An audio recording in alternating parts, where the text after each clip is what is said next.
I'm your host, Chris Barbee of Alumni Relations. On this edition of 10 or 10, 10 minutes or 10 questions, we welcome Dr. Damon Arnold, Director of Academic Services in Grand Valley's Athletic Department. Thanks for joining us, Damon. Hey, thanks for having me, Mr. Barbee. So, the biggest question I have, Damon, is how are we going to keep this to 10 minutes or less? I'm going to be succinct in my answers, and I'm going to try not to tell the story of how you saved me and my family. Well, let's dive right in. What does fun look like for Dr. Damon Arnold? You know what? Fun looks like living your purpose, just being in alignment with purpose and doing what it is you can to help other people understand that they have a purpose as well. You know, that's what I spend my whole life doing is trying to get my student athletes and trying to get staff, faculty that I come in contact with to understand that it's never happening to you, it's happening for you. All right. What's your favorite Grand Valley location on campus? My office. I love being in my office, and sometimes my wife gets upset because I spend a lot of time in my office. But you know, my student athletes are characters. My former student athletes, my current student athletes, and my coaches are characters. And I just love just being a part of their journey and being part of the movie that they're creating. For those of us that know you, we have a pretty good idea of what motivates you. But for those of people that don't know you, what really drives you? What really drives me is understanding that if I can do it, that anyone can do it, and really just telling my story about how it's not about being perfect. It's about being persistent and being disciplined and just wanting more out of life and understanding that we only have a small amount of time on this planet and doing all that we can. So that's really what drives me is that part right there, that part of being a participant in another person's journey.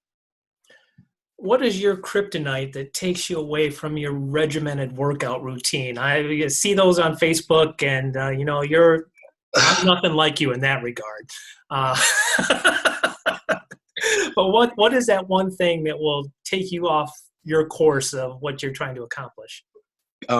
Can I be honest with you? As far as workouts, as far as that, I'm committed to it. There's no negotiation with that.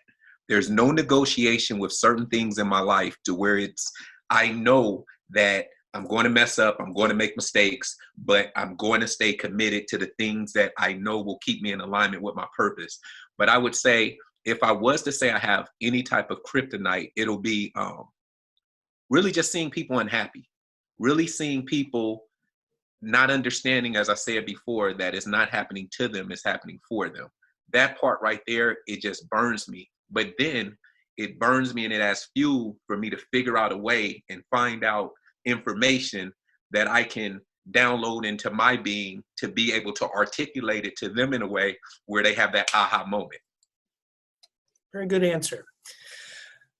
What is a movie that you've recently enjoyed? I know you've had a lot of time recently to have and watch movies, but what's one that stuck out for you?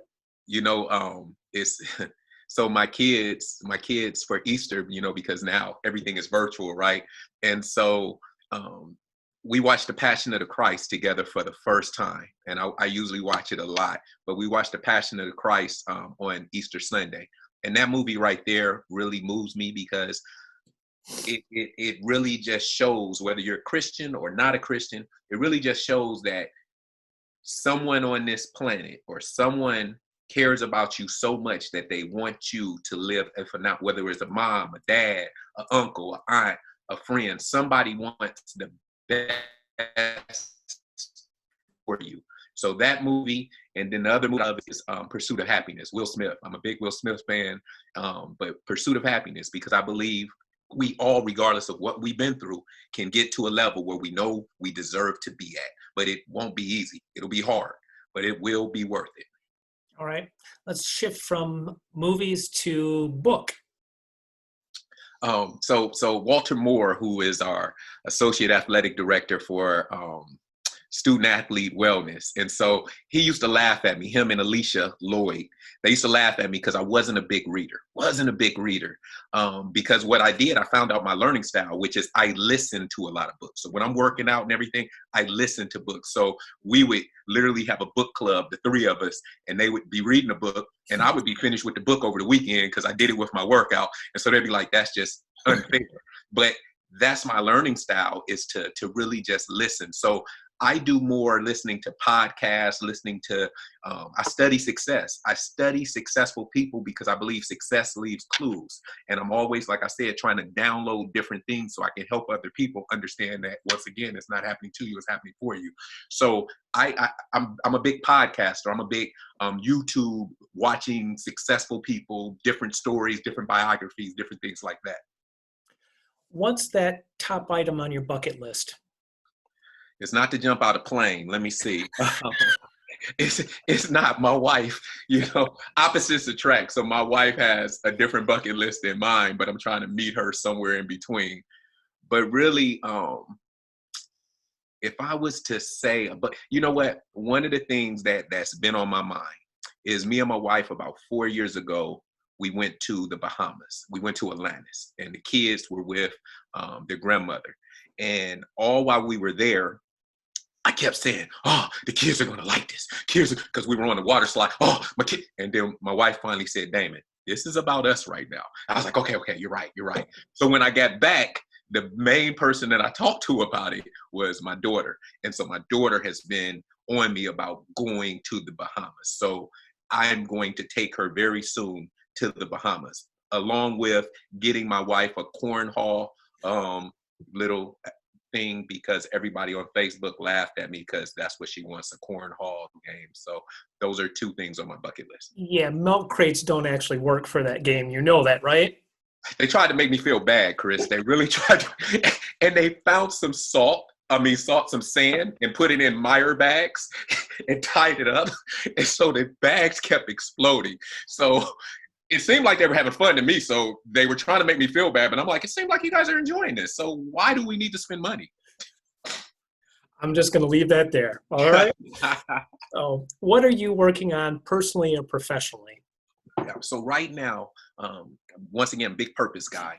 And I created a system called the Power Purpose System, where in it I developed a curriculum, and we're in the process of putting it online. So everything being virtual now, but really just putting it online and offering an opportunity for people to participate in different sessions that I'll be offering, webinars, different things like that, where I can help them live a life, discover a life, and be on purpose in their life. All right. When we get done with this shutdown, what restaurant are you going to be at?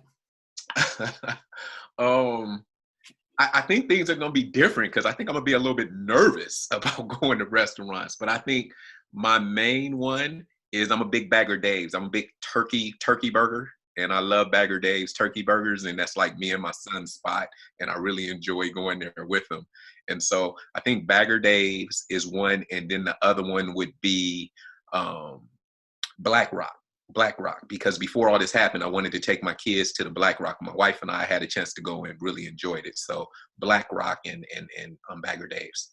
All right. I think we're going to make this time here. We got about 2 minutes left, so 2 more questions.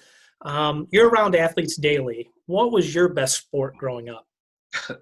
Come on. Can't you tell? Football. I mean, why did you have to ask that? Oh, you were just trying to ask it for everyone else. For everyone.